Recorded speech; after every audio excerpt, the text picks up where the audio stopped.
Hey there, and welcome to the Think Fitness Life podcast.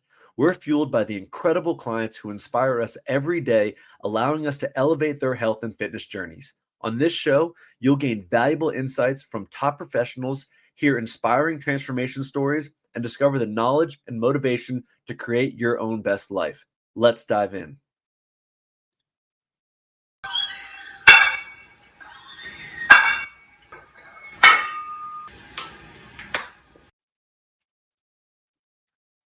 As someone who has continuously used therapy as a way to heal and elevate my personal performance, I know wholeheartedly that you cannot always read the label when you're in the jar. And that's why it's so helpful to have a professional in your corner to talk to. This podcast is sponsored by BetterHelp to provide our listeners with the opportunity to work with a licensed therapist from the comfort of your own home. Receive 10% off your first month when you sign up by going to betterhelp.com/TFL. That's betterhelp.com/T as in think, F as in fitness, L as in life. And remember, you're not alone. There are people out there who can help. All right, welcome back to the Think Fitness Life podcast. And on this episode, we're going to dive into oil. We're going to talk about the oils that you put in your body, the oils that make us healthy, the oils that drive our system. And there's also been a big back and forth over the years of what's the right oil, what's the wrong oil, what's the best oil, how should you use the oil, should you cook them, should you not cook them? But we're bringing on someone who's been dealing with this way before that conversation even really kicked off, maybe about 5 to 8 years ago. We're going to bring on the expert. He wrote a book, Your Body Needs an Oil Change. And it's not the oil change you need, but is the oil change you need. But he dives into everything in here on how to store oils, how you're going to use your oils, and how you're going to optimize your health. And his background really starts from being sick. And I always find that interesting. We're going to welcome on the show Udo Erasmus. Is that how you say it? Yeah, pretty close. Udo Erasmus. How do you Erasmus? All right. And what's the origin of that last name? Erasmus means worthy of love in Greek. All you know, right. Eros, the god of love. Actually, it's the god of lust. Eros is the god of lust. I'm worthy of lust. That's what my last name means. Udo is a nickname of the Norse god of mythology, whose name is Odin. Everybody knows Thor from Norse mythology, but Odin was the head god, and he had two nicknames, Otto and Udo. I was named after. I don't know if my parents knew that, but your name's packing a punch here. Yeah. Once you get, I used to hate my first name, Udo. It's 3 letters. But now, if you go on Google and put in UDO, I show up on the first page. It's my SEO now. There you go. How cool is that, huh? That's badass. My parents were just really thinking way ahead. Heck yeah. Absolutely. Give us a little background, right? This book's brand new, just came out in 2025. What kind of drove you to writing this book, but also your passion for oils? And I know a lot of people, this book is brand new, but you've been doing this for years. Yeah, the old tome is called Fats That Heal, Fats That Kill. Yeah. Well, what got me into it is I came out of the Second World War. And I was a pretty shy kid, and there's nothing you could count on. We lost everything. The only thing we didn't lose was the clothes we had on, the body we were in, and the life in that body. That's it. Everything else was gone. The culture, the country, the farm, the house, the animals, everything, the friendships, everything got gone. And my mother had to leave me behind. She was gone. And my father was off to war. He was gone. I kind of grew up in a very iffy situation, really shy, never knew what I could trust, never felt safe. And I kind of became a scientist. I was always trying to figure out how things work. I busted a lot of things when I was a kid, just trying to bang them together and trying to figure out how to... Why? Because when you're insecure and you learn how things work, you get some dependency, right? You could predict, you can control. That's what science is about, predict and control, right? So I was born scientist, and I went to school and went through first physics, chemistry, then got into biological science because you look around, man, nature is fascinating. Oh, yes. And I decided I wanted to know everything about it, not as a job, but I wanted to appreciate nature more. because I thought it was already amazing. And I said, I want to know everything about it, right? So I ended up in biochemistry and genetics eventually. Took a year of medicine, only learned about disease. I left. And biochemistry, genetics. And then I left university because I was actually looking for myself. It's like the spiritual path, looking for your heart, looking for your foundation, looking for what is this? Why? Who am I? And in the course of that, I got into some very powerful, both psychedelics and then some very powerful spiritual experiences. And then I got married, and then we had 3 kids, and my marriage broke up, and I was really upset. And I wanted to kill something. I took a job as a pesticide sprayer. And I was really careless. I walked over the lawns. I sprayed barefoot until the skin peeled off the bottom of my feet. Then I said, okay, I guess I better wear rubber boots.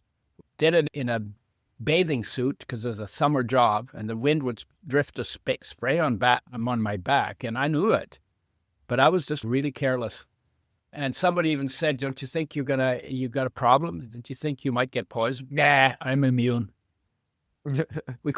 Some people call that testosterone poisoning. And young men before their first, before their first disaster, self-made disaster. And then when I got poisoned, I went to the doctor and said, what do you have for pesticide poisoning? She said, nothing. And at that point, oh my God, I'm on my own. And I hadn't studied nutrition, but I knew a lot about biology. Biology and health are pretty closely related.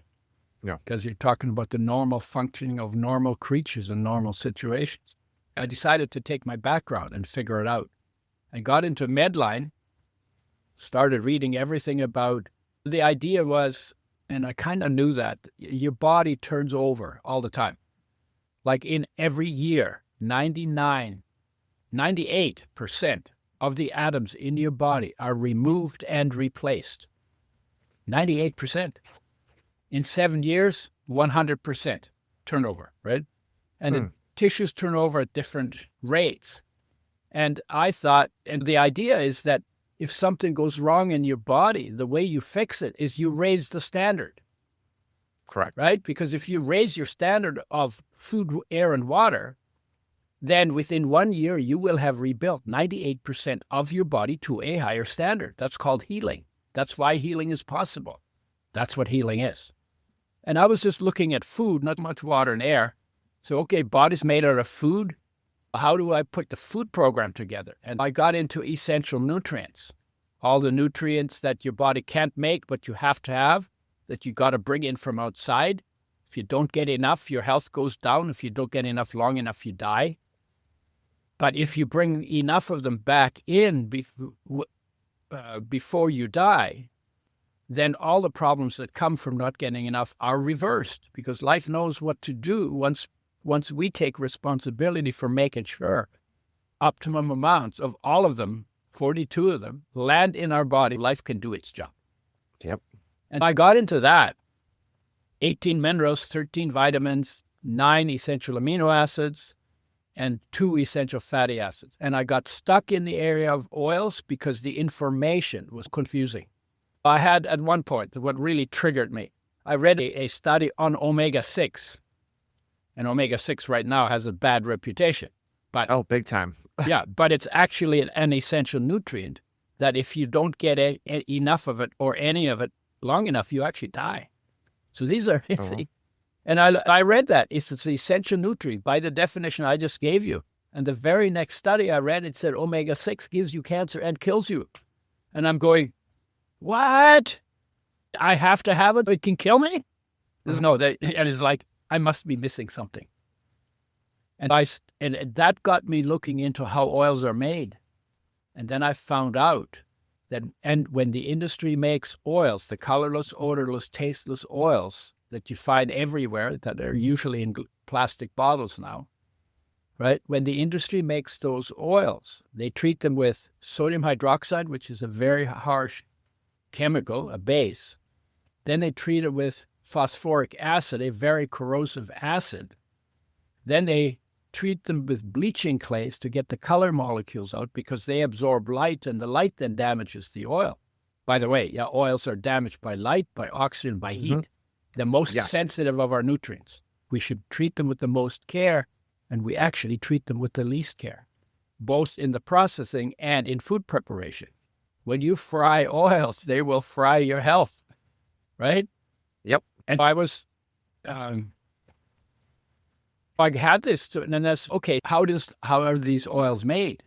Well, what I found out from the journals that are written by the oil industry itself, the lipids, it was called Lipids. They changed the journal and split it into 4 different journals now. So it said that when you treat oils like that, you damage 0.5 to 1% of the molecules of the oil. 0.5 to 1%. Doesn't sound like a lot, but I was sick and I needed honest information, and I don't know. We shouldn't really be doing that. I called the Oil Chemist Society and got a scientist on the line, and I said to him, when this does damage, because you say in your own journal, why do you use methods that damage the food? I was new to all this kind of stuff, food science and all that stuff, right? Why do you do that? He said, one of the reasons we do that is, and what they do when they after the bleaching, they deodorize the oil. They heat it to frying temperature for about 30 minutes. And they call that deodorization, because the oil smells bad I call it de-stinkerization, right? Yes. I said, why do you do that? We said, one of the reasons we do that is we can get rid of half of the pesticides in the oil. And in my head, I'm going, oh shit, I didn't know there were pesticides in oils, because they never taught that in university courses. They just taught the theory, right? They didn't talk about that at all. And inside I'm going, oh my God, I don't like that because I got poisoned by pesticides. This is not good. I didn't say that to him. I said to him, why don't you start with organically grown seeds? Then you don't have any pesticides to deal with. And he didn't have an answer. There's this long silence at the end of the phone. And then when he got back, he was like ticked. He says, I don't know what your problem is. The oil's only 1% damage, it's 99% good. And if you got 99% on an exam, you'd be damn happy, wouldn't you? Right. I used to get 100% on my genetics exam. And I wasn't as impressed. But I thought, okay, maybe I'm overreacting. It's only 1%. Then we have a saying, when in doubt, do the math. Yeah. That saying, right? Numbers don't lie. So I said, okay, if I have a tablespoon of an oil that's been treated like that is 1% damaged, how many damaged molecules will be in that tablespoon? And I'm going to ask you that question because all your listeners and viewers, they don't have a basis for doing it. And unless you have pretty good science background, you may not have that. Unless you've read the book. Oh, is it in there? You hint at it. Okay, yeah. I think I put it in there. Okay. Anyway. But yes, tell us. Yeah, when I ask people, sometimes they get really daring and they say, a billion molecules? So a billion has 9 zeros on it, right? Yeah. 1,000, million, billion, 9 zeros. But the actual number is a 6 followed by 19 zeros. Oof. People are always a billion or more times too low in their estimate of how many damaged molecules they're getting. The actual number, 60 quintillion, and 60 quintillion is more than 1 million damaged molecules for every one of your body's 60 trillion cells in one tablespoon. In the book, when I read that word, I had to look it up because I had never heard that word before. Oh, quintillion. Yeah. It goes. I was like, 1,000, what is this? Yeah, 1,000, million, billion, trillion, quadrillion, quintillion. Each one of them is 3 more zeros, right? But yeah, if you don't realize what that means, go into what that means per cell of the body. You get more than 1 million damaged molecules for every cell in your body, right? So we're 1 million molecules. They go somewhere. You eat them, they get absorbed, they go in your body somewhere. Wherever they go, they interfere with what's supposed to be happening because these are unnatural molecules. Never existed in nature. Life never made a program to break them down or detox them. And you do that. We usually take 2 to 4 tablespoons of oil a day. So you're talking like 2 to 4 million damaged molecules for every cell in the body. Damn. And then they pile up because you don't get rid of them as fast as you bring them in. You pile up, and at some point, you're going to get toxic symptoms. Inflammation will be one of them. Inflammation's behind just about every degenerative disease we can lay our hands on, right? Mm-hmm. So you get inflammation, but they also interfere with what's supposed to be going on there because these molecules are the wrong molecules for that space. Yeah. So that's why they interfere. And you So have a million, if you have a million and it's a tablespoon and you're doing two tablespoons, that's conservative, then you got 2 million damaged, more than 2 million damaged molecules in every cell. Plus there's pesticides in the oil, that's more garbage. Yeah. Plus there's plastic in the oil because plastic leaches into oil quicker than into water. And then if you fry the oil, you got to multiply that number by another 5 times. Because frying, when you fry, you damage the oil with light, oxygen, heat all at the same time. The trifecta right there. Yeah, and then you do that for 30 years. Oof. That's out. Then you have to multiply that number by another 11,000, which is about the number of days in 11 years or in 30 years. And then you should be surprised if nothing goes wrong. Not surprised that your body falls apart. And people say that. I don't know why I got cancer. I always ate good. But they didn't know this. And they've been pumping oils and frying their foods. And they think that's good nutrition. Because we don't have a teachable field of health. We have never developed one in 200,000 years of being on this planet. And that's why is that where they go back and forth of the like omega-6? Oh, you shouldn't have all these seed oils because they can be inflammatory. Now, is that more because of how they're processing these oils? Yeah. Like we said, like it's not that the oils are inherently bad. It's the way that you get to process it to try to kill a pesticide, but you're then just damaging the oil, which is asinine to me. Yeah. Getting into the system. That's why we're creating this inflammatory person or these inflammatory states. So there are 3 things that you need to pay attention to. One is how much oil do you use? If you don't get enough oil, you go down. If you get too much oil, the omega-3 and 6, your body will tend to burn them off by creating thermogenesis. Like you get lots of omega-3s and 6s. In summer, you might sweat more easily. And if you get more than your body needs, they don't pile up. Like they say, oh, they make you fat. No, they don't. It's carbs that mostly make you fat. Yeah. If you don't burn them, they turn into fat, and then you're going to wear them. That's what we said. You burn carbs or wear them. I like it. I like that one. Yeah. And there's 3 things. One is the amount you take. You could get too much will make you burn them off. That's less of an issue, but getting too little. Second is you need the ratio between omega-3 and 6. Yeah. They're both converted into hormone-like regulating substances that do work in every cell in the body. This is very important. They do it through the eicosanoids, prostaglandins, prostacyclins, thromboxanes, leukotrienes. And the body makes other stuff out of them. There are a lot of things that the body makes out of essential fatty acids. You need the ratio right. They use the same system to get converted. If you get too much of one, it'll crowd out the other. And if you get too much of the other, it'll crowd out the one. The ratio is wrong. We have way more omega-6 than omega-3, and that then suppresses omega-3's function. That's the second part. And then the third part is they both need to be made with health in mind. They both need to be not damaged.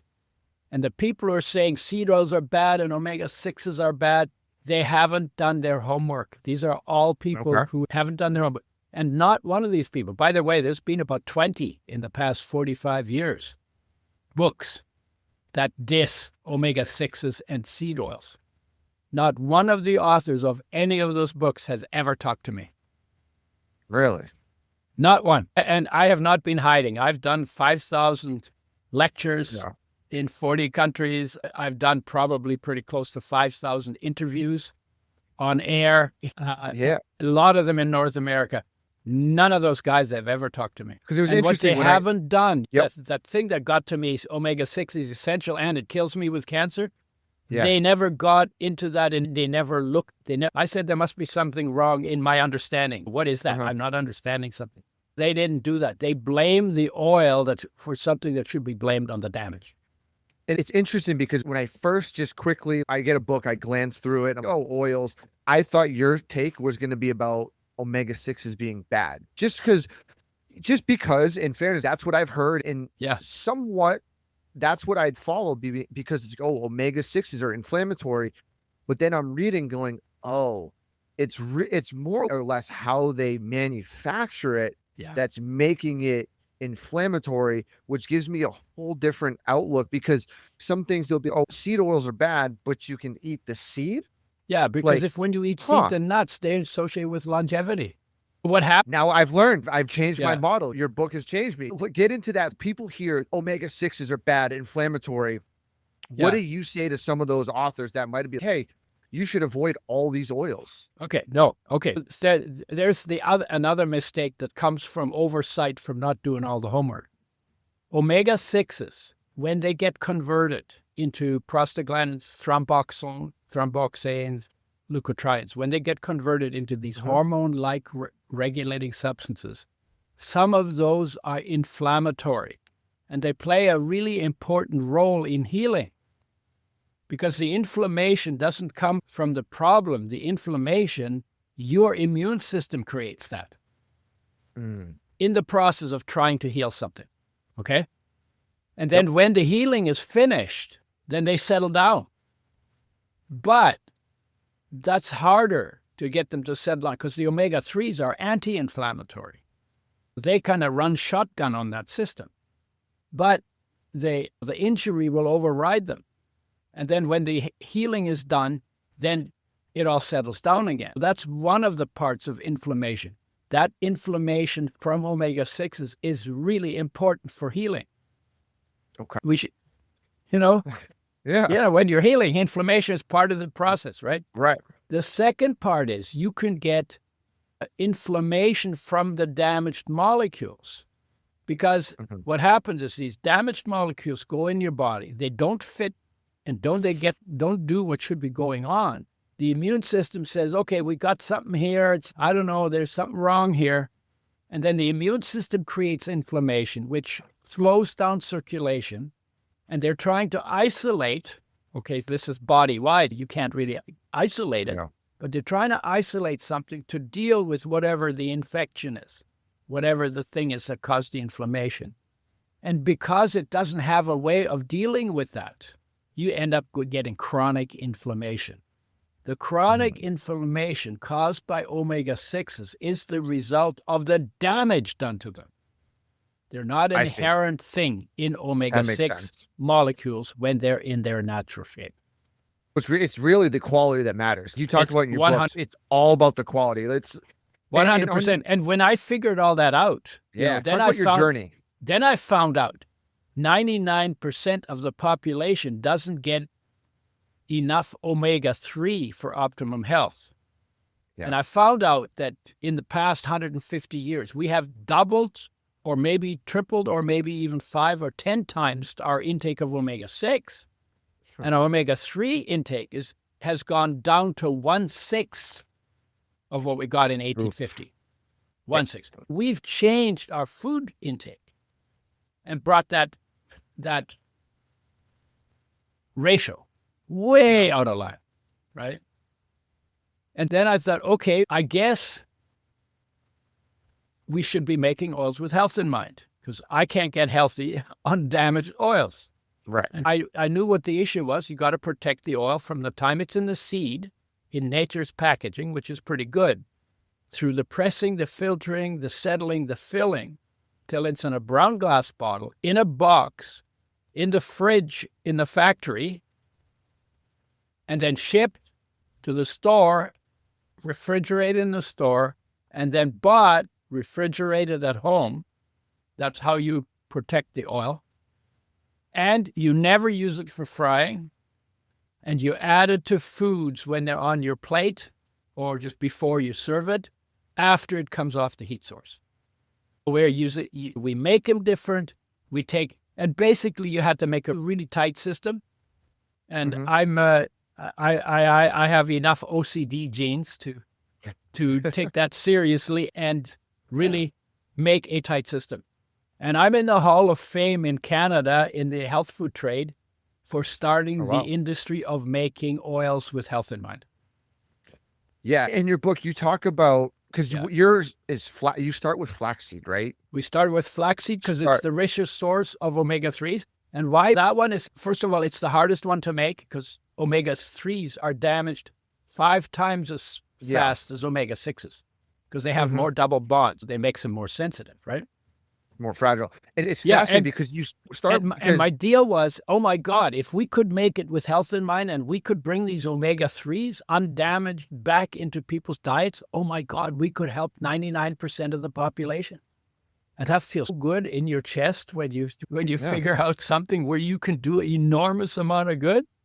That's what drove that project.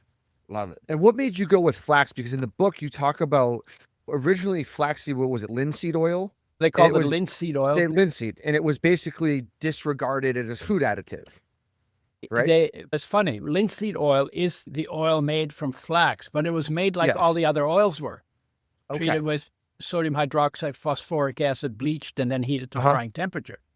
And that was considered an unsafe food additive, but it was actually in the trade. It was in the health food trade. People were selling linseed oil. But it's the damaged variety. When we came in, we said, okay, linseed oil, you can also add lead to it and then use it to paint furniture, and the lead will make it cross-link, protect the furniture. And when we started making the oil, we said we want to make a distinction between linseed oil, which is damaged by the processing, and oil that is fresh. We called it flaxseed oil. Okay. Flaxseed oil is basically undamaged linseed oil. I see. But the big deal was we made sure that it didn't get damaged. That was the whole deal. And then we went out and we talked to everybody who would talk to us about the importance of omega-3 and the importance of making oils with health in mind. And in 1988, we went on a tour through the United States in the hottest months, July, August, half of September, half of June, 101 days. We went to 35 states, 85 cities in 101 days, and 17 miles by road in a van without air conditioning. I slept on the floor of the van, and the driver had built himself a bunk across the back. And we, every 3 days, we'd get just all hot and sticky in the summer. We would walk into a Marriott hotel. We owned it and go and clean up and take showers and wash our clothes in the showers, and then get back into our van. And it was amazing. But it was fun. It was fun because we were just really on fire for, oh my God, we could help many people. And did people at first, were people on board with the omega-3s, or did people give you a little pushback? The only pushback we got was from the FDA. Oh, yeah. And we had to move the factory, which was in Canada. We had to move it across the border because they could stop the oil at the border without any reason. That's just how it goes at the border, right? Yeah. So we put it into Washington State. Well, then they would have to take us to court to shut us down. And they could never shut us down. I talked to a commissioner 10 years later. They never shut us down. They wanted to. But the oil was never rancid in the shelf life we had put on it, which at that time was 3 months. That was at the beginning. They were, and what is when you're excited, that's when I talk about it, I'm pretty excited. I'm still excited about it. Passionate. It's really hard for you to do pushback on me. What I'm talking this. Yeah. So we were excited. And we were doing something new. People don't push back until they actually have something to push back with. And this is a new topic, right? Yeah. Omega-3s were not that, they were known, and fish oil, and the fish oils were all damaged. They're still way damaged. The worst oil on the planet is damaged fish oil in capsules. And that one's interesting. And it's 5 times more sensitive than the plant omega-3. To damage, correct? Yeah. And they don't take the care. They make the oil out of dead fish, out of rotten fish heads. Well, that's another fascinating part in the book because I haven't done fish oil in a while, but growing up and reading the health magazines, fish oil, omega-3s, fish oil. And then it got into, you have to have good quality, make sure you're not burping up and it stinks or it goes rancid. Yeah. And I didn't realize And I've traveled the world and I've seen what the oceans look like, and I've seen the plastic in them. And you're spot on in the book. Yeah, fish oil is good, but there's the way the ocean's contaminated now. There's Like, there's and the on the processing is and the process. Yeah. Changed my mind. Yeah. I'll So, tell people on fish oil, yeah, it might not be the best. and I'm going to be 84 next week. No, not 14th. So I'm going to be 84. I still have lots of energy. I still do gardening jobs and take down trees and do all kinds of stuff, right? Yeah. And I don't use fish oil. And No I'm fish oil. kind of saying, because the fish oil industry always said the body can't convert.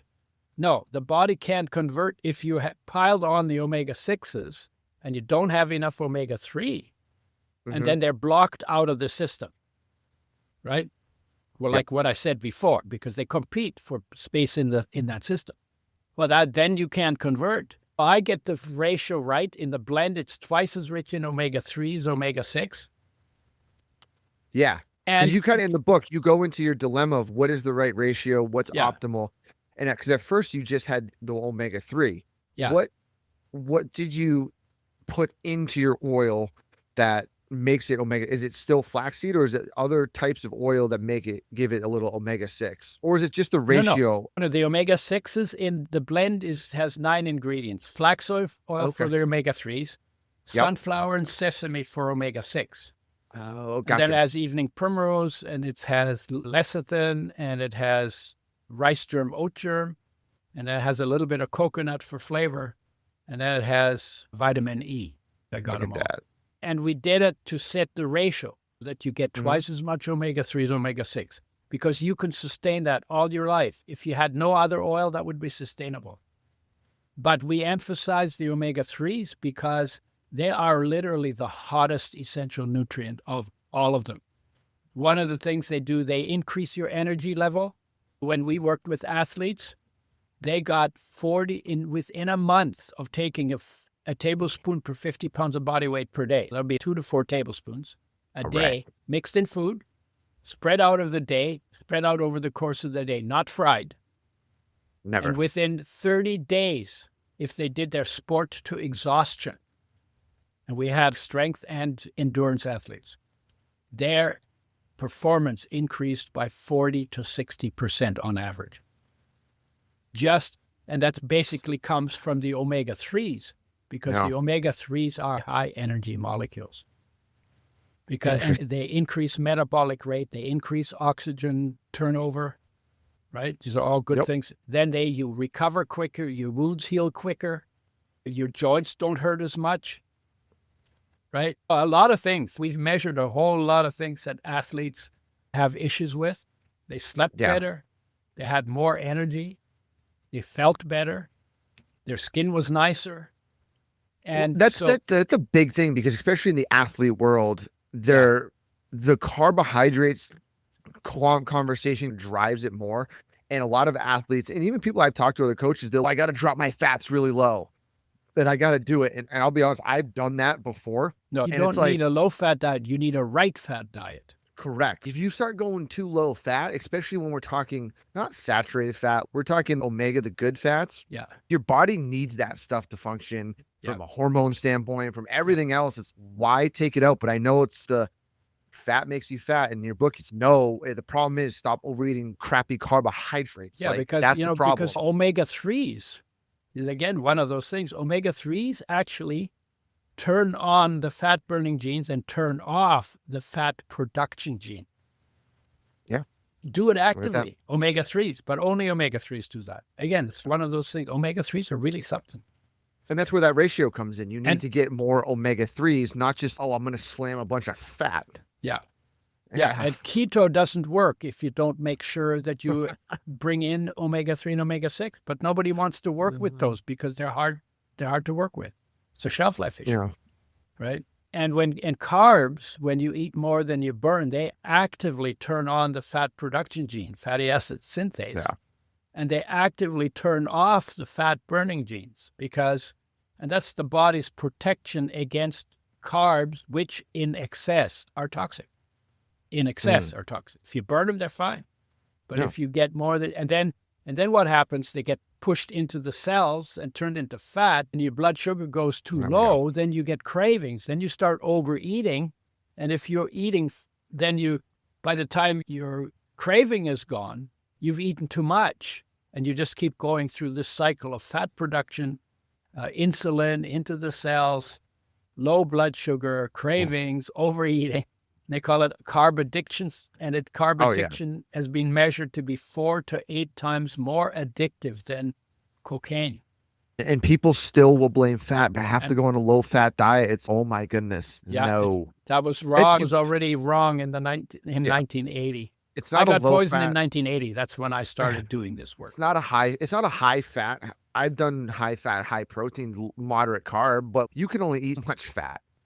Like, the reasons people used to say have 9 calories per gram and carbs only 4.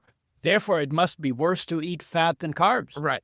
But here's the thing. When you eat fats, they suppress appetite. There you go. And if you eat too much fat, you actually get nauseous. And if you then ate more fat on top of it, you would throw up. So the fats tell you when to stop.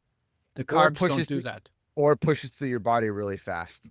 I've experienced that where I've done the post-workout shake with, I'm going to say, a little excess on the nut butter and the fats, and it went right through my system.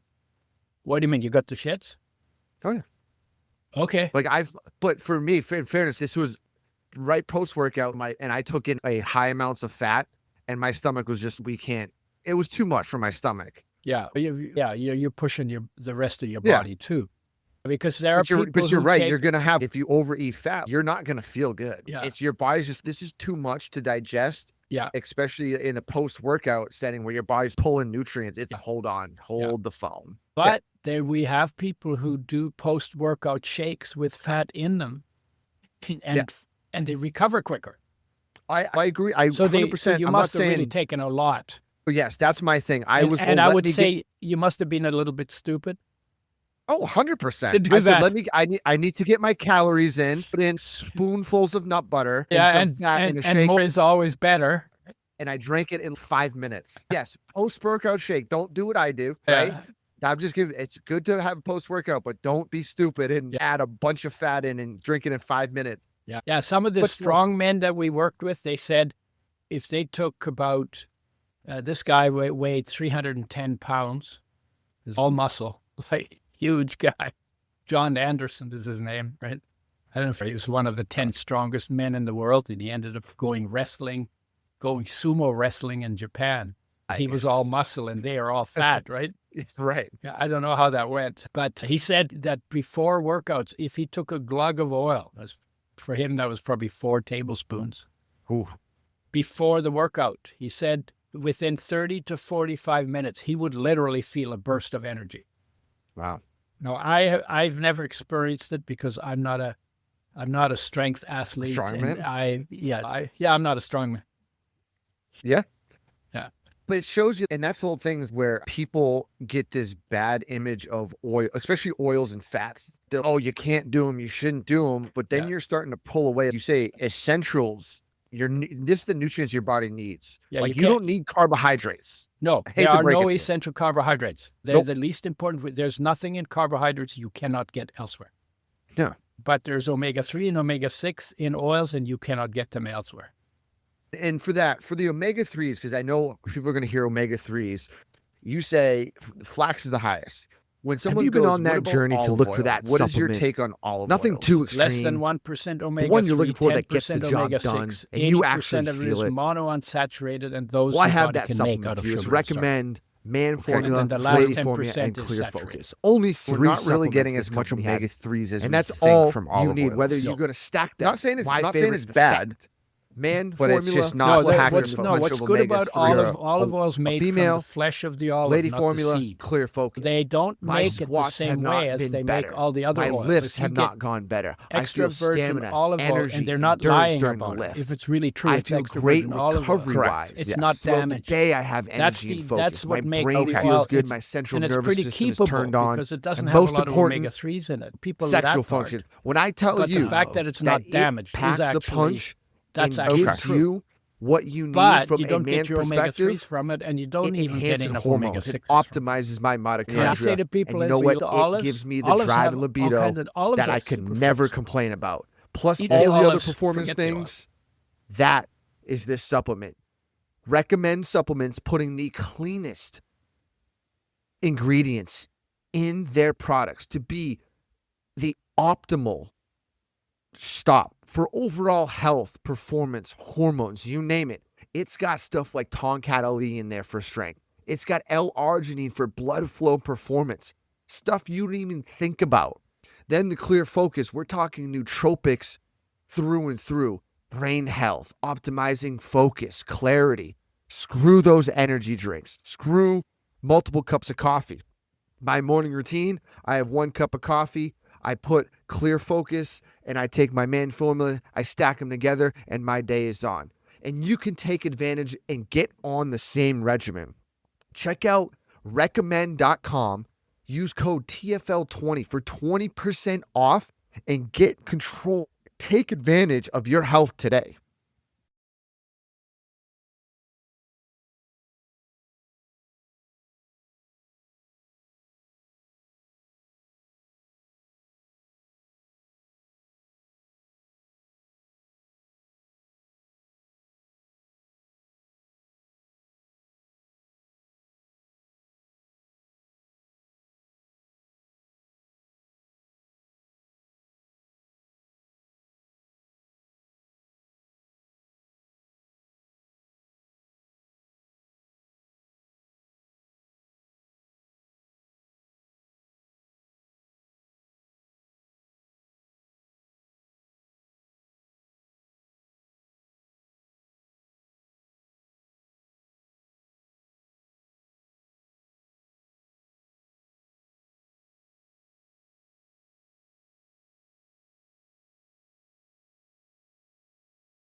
Yeah, no, you're right. Because my dad, he's on a big kick now. And in your book, it's funny you talk about if you're Italian, you know something about olives. He can just eat them, boom. But he's also on the search right now. He does the spoonful. He's tasting all these olive oils and oils from a health standpoint, but he's getting stuff from the rest of the world.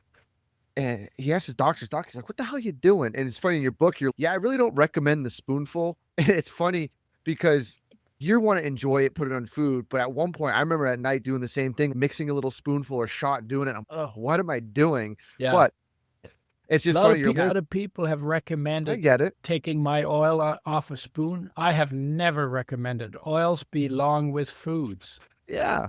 And why you want to put them in foods is a couple of reasons. One is they enhance flavors.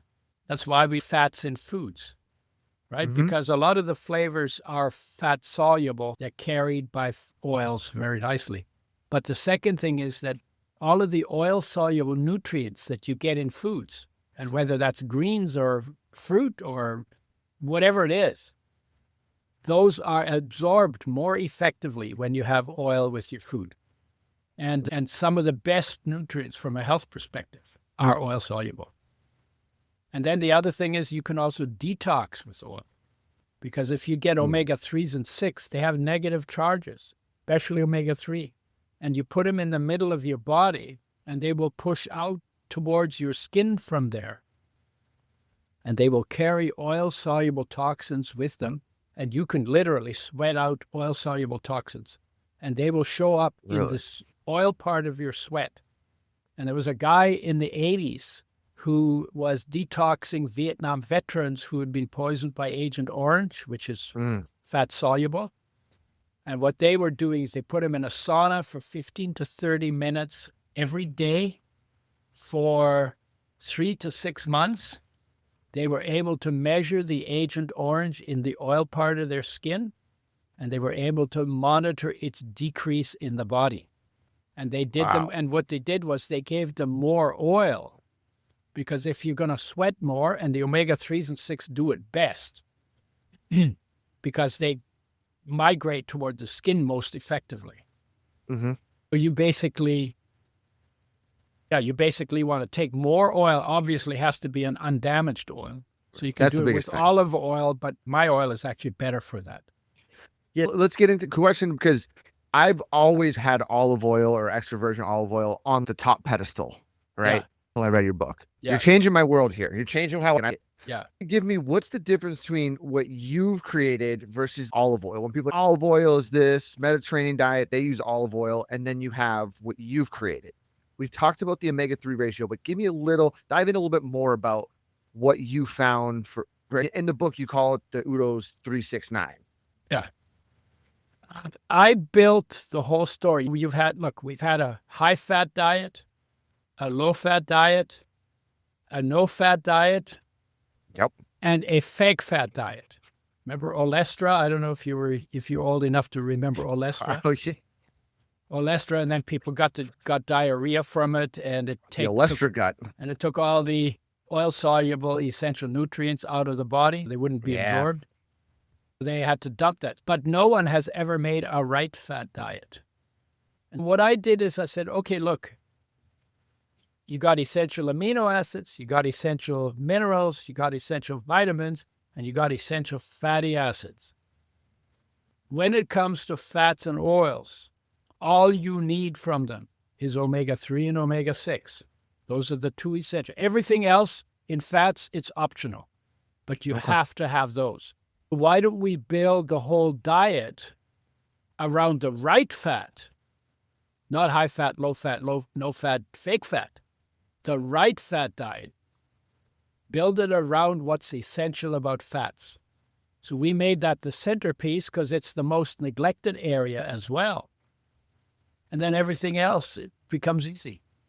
Proteins, it's not hard to get the 9 essential amino acids. For minerals and vitamins, you could take a supplement, and there's lots of different ways to deal with that. It's all pretty, but when it came to oils, there was nothing.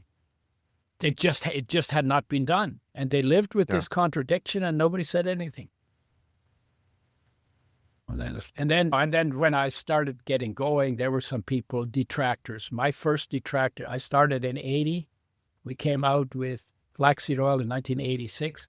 By 1989, there was a retired professor from the University of Oregon who started talking about that essential fatty acids are not essential if you get enough B vitamins. Okay. There were 6,000 studies that said he was wrong. I read some of his stuff, and then I started looking up his research citations. Uh-huh. There weren't any.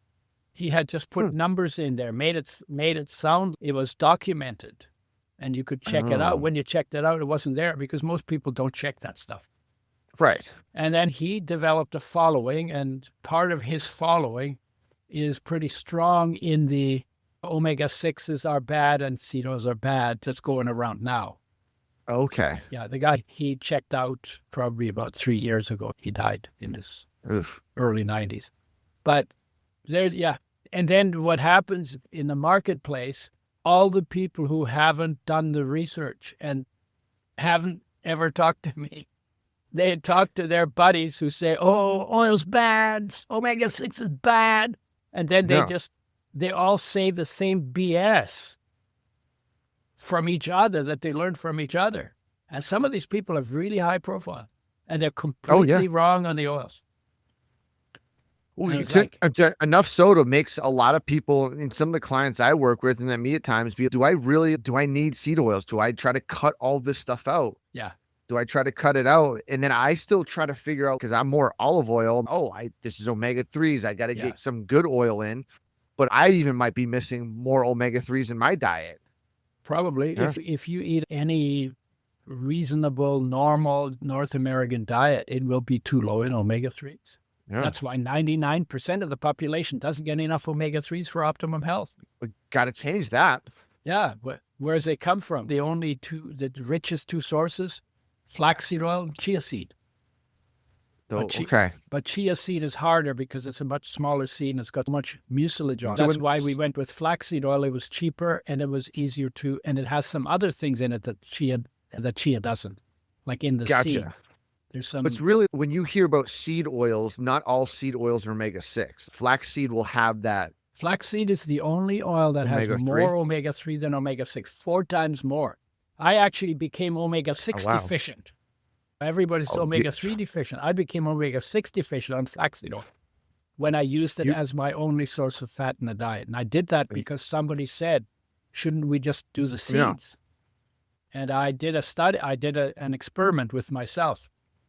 If I use only flax seeds and sunflower sesame seed, on flaxseed, I became omega-6 deficient. Then I tried to figure out how much can I do it on seeds alone? Because some people say that too, right? Well, how'd that best go? health comes from whole foods. Were you just eating flax seeds? Flaxseed, sunflower sesame, I had the ratio 2-to-1, the oil is. But my skin got dry even in summer when I need less oil. I can't do it on seeds alone. Because with flax seeds, I might have my seed wrong. Don't they say they're hard to digest because of the shell? Yeah, and sometimes you have to blend them. Yeah, if you swallow flaxseed, if you swallow flaxseed, you can literally take them out the other end, plant them, and they'll grow. Yeah, well, because you'll just get back in the day when I'm going flaxseed on my yogurt, didn't grind them up, and I'm eating them thinking I'm healthy. Then I read, you're just going to crap them out. I'm great. That's exactly what happens. You will get the benefit of the mucilage fiber that's on the outside. Yes. So you have better bowel movements. Oh, but you won't get but you won't get the nutrition out of the seed. That's one thing. In fairness, that's hard with seeds. Because they're resilient to our digestive system, it's hard to get some of the nutrients in, but you get some of the fiber that helps. So you did the best of both worlds and made an oil. Yeah. But if you're going to use the seeds, then you put them in a blender, shakes and smoothies. And when I do, that's what I do. They go in the blender, they just clobbered up. They're clobbered up. They're really fine. I can't tell where the seeds went, but then your digestive system can pull out all of the nutrients that are in it. Yeah. But the simple way would be taking an oil, because how much flaxseed would you need to put in a blender in a smoothie to get what you'd get from a teaspoon of oil? Yeah, I wouldn't even say that. I would say blend your seeds and nuts and get as much as you can from those. And there may be some people who can get their skin smooth and velvety. Now, why do we measure that? It's because your skin gets them last and loses them first. Because your inner organs get priority on them because they need them. They're required for liver, kidney, and heart and brain function. Right? So the inside gets them first. And if everything is optimized, then they show up on your skin. The two together, 3 and 6, form a barrier in the skin against the loss of moisture. So you end up with soft, smooth, velvety skin. And you will need more in winter when it's cold, because some of it you'll burn just for energy. Then in summer, I use maybe 4 tablespoons in winter and 2 or 3 in summer to get that skin benefit. But I can't do it on seeds alone. Even in California in summer, when I need less, I couldn't keep my skin from getting dry. That was just my experiment on myself. But other people do the experiment, find out maybe some people can do it on seeds alone. I'm okay with that. Yeah. Right?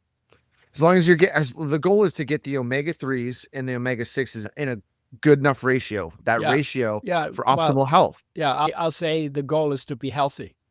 Yeah. And then what do you do? What do you do to get there? And you have to play with your food. Unlike Mother said, don't play with your food. That's the only bad advice she gave. Right? But because if you don't play with your food, how do you know what works for you and what doesn't work for you? Correct. So play with your food. Find out what happens. But pay attention. Absolutely. And you can learn a lot from trying different things and paying attention to what comes out of it. Right? Yeah. And one of the biggest things we talk about playing with food is we talk these oils. You need healthy oils. Yeah. But you also need a healthy eating regimen. You can't be taking, yes, you can take these oils and eat poorly, but you said at the beginning, you say in the book, we're not eating crap. We're eating good, and these oils will help supplement overall health when you have a sound, solid nutrition plan. That's the biggest thing. Yeah. Well, sometimes if you look at the creatures in nature, every creature in nature that eats gets all its food fresh, whole, raw, organic, local, mostly seasonal. And for human beings, all things considered, probably mostly plant-based. Because when we were hunters in the old days and we only had rocks to hunt with, the animals either fought back or ran away. The hunters came home without meat most of the time. When they had no meat, they ate vegetables because they don't run away and they don't fight and they're really easy to hunt down and kill.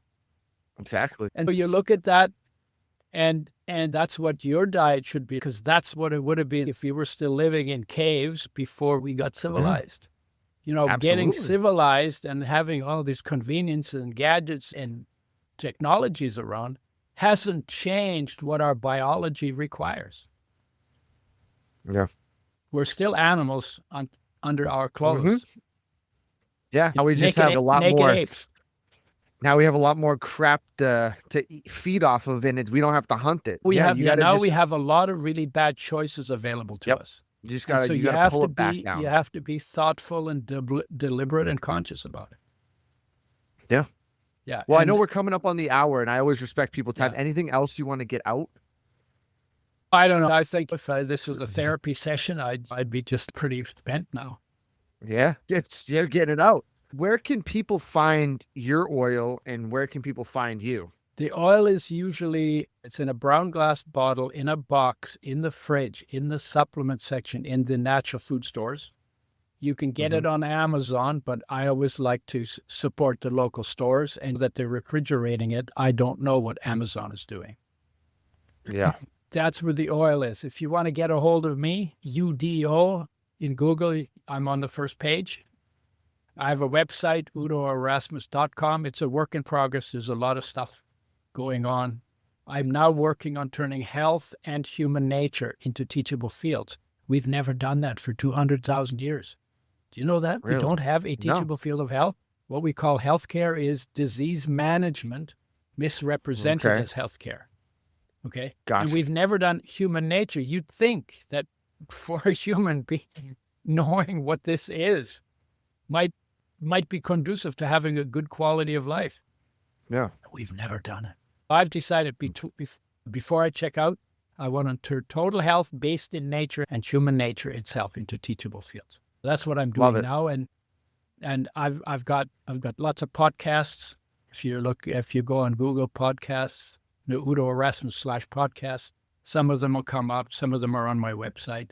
I'm on LinkedIn. I'm on Instagram. I have a YouTube channel that's mostly stuff about oils that I've done, and I'm on Facebook. So I'm not hard to find. I'm pretty much embedded in the medium. They're the oil guru over here. Yeah, the oil guru. They used to call me the fat man. Nice. Or the or the omega man. That's even better. That one's good. As a spiritual thing, omega man was omega. What's it called? The omega point. Pierre de Chardin. He was a Catholic priest who wrote a lot of stuff. Really? Okay. He called about the omega point. The omega was the ultimate, right? And the omega, some people call them the God molecule. Their highest energy molecule of any of our molecules. Needs the most care, gets the least care. Boom. But when you give it the care it needs, it takes really good care of you. And that's what we need. Make sure we're getting on the right ratio, getting the omega-3s in with the omega-6 and being healthy. That's the main thing, is just being healthy. We appreciate you coming on the show. Matt Gluckman and Eric Menchie here from Think Fitness Life.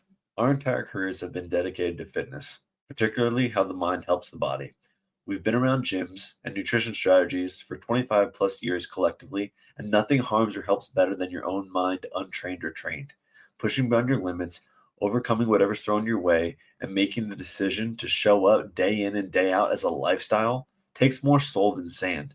And what I mean by that is when you can get your mindset and heart leading you consistently in the direction of your goals and dreams, well, it's just a matter of time before you have the performance, physique, or quality of life you're yearning for. See, your thoughts will stem from your beliefs, which will then lead you to action, which develop into your behavior and ultimately lead you to results. It's really that simple. Our process takes time and it takes open communication. It's amazing what pops up along the fitness journey to betterment, and we can be there every step of the way. To learn more or apply for coaching, visit www.thinkfitnesslife.com. Start recreating your life today.